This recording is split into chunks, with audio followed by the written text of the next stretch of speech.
I'm looking at a portrait of Matthew Lyon. He had a big nose.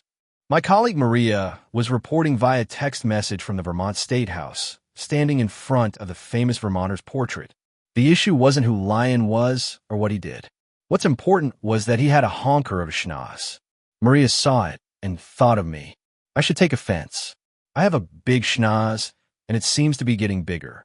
As long as I can remember, I've rolled with it. I chose a nosy profession. I'm careful to avoid profile photos. I look for fellow noses. Everyone has their own perspective on life, but people with large noses just have that perspective obscured slightly by a large schnoz. And when I look out for mine, I see others. In the images of Abe Lincoln, for example, I see his wonderful long nose, and when Vermont Governor Peter Shumlin was in here chatting with us last week, I saw a man with a large nose talking. Actually, I saw a nose talking. It's weird, I know, to think of a nose talking about taxes and healthcare and nuclear power and party politics. Welcome to the world of big noses. Big-nosed people are sorta like lefties or astrological signs. There's a bond in that fate of genetics and birth. No big deal. You spot them, you know and there's nose kinship. You don't go rushing across the room at a party to see the girl with the honker. But you might smile a knowing smile. One schnoz to another. My roommate at school had a honker, but we never talked about it. We were just big-nosed brothers. There was a little ridicule, for sure. Cyrano de Bergerac, the French count famous for his huge nose, apparently fought hundreds of duels over insults to his nose. Big schnoz aren't fighting words anymore. But although we're not exactly a persecuted minority, we are a readily identifiable little tribe. In that vein, I'm struggling with objectivity when it comes to Shumlin. Yeah. I hear the groans from the conservatives, but there's no resisting that magnetic schnoz. Shummy has fellow schnoz appeal. It's like lefties who delight in finding lefties. My lefty friends relish that President Obama signs bills and resolutions with his left hand. And there's that lefty mythology. Their leaders, their fighters, Bill Clinton, Ronald Reagan, Harry Truman, Nelson Rockefeller, Ross Perot, Alexander the Great, Joan of Arc, Napoleon, Leonardo da Vinci, Pelé, and, important for me, my wife. People with big noses abound, too.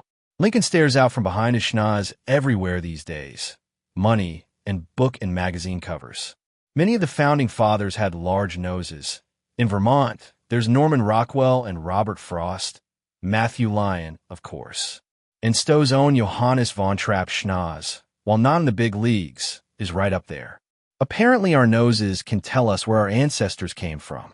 Researchers have looked into nose proportions and weather conditions and found that the size and style of our noses actually point to our ancestral past. We need noses to humidify and warm the air that goes into our lungs. In cold, dry countries, people's noses tend toward long and sharp because they have to deal with harsh air conditions. If our ancestors lived in a boggy, wet climate, they likely had smaller noses. Maybe that's what it is. Shumlin and I trace our schnoz lineage back to some common homeland. There's also the centuries-old study by face readers, anthropologists, and others, schnozologists, of the relationship between personality and character and noses. Some include bulbous tip, you have a preoccupation with saving. Small tip, you do not consider money important. Flared nostrils, you are a big spender and an adventurous risk-taker. Short nose, you have a talent for old-fashioned hard work, but you crave emotional stability. Broad nose, you have stability and a purposeful nature and a powerful sex drive. I'm told long and narrow noses like mine indicate someone who's engaging with intelligence and wit.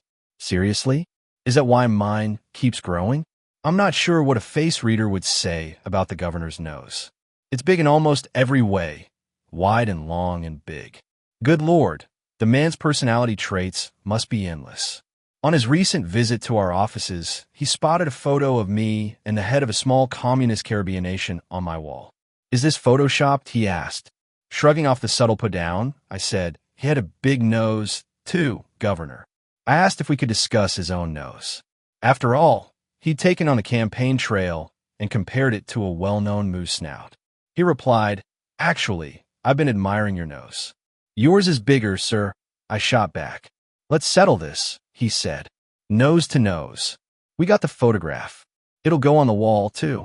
And it won't be photoshopped. Size matters, the governor concluded. And mine's bigger.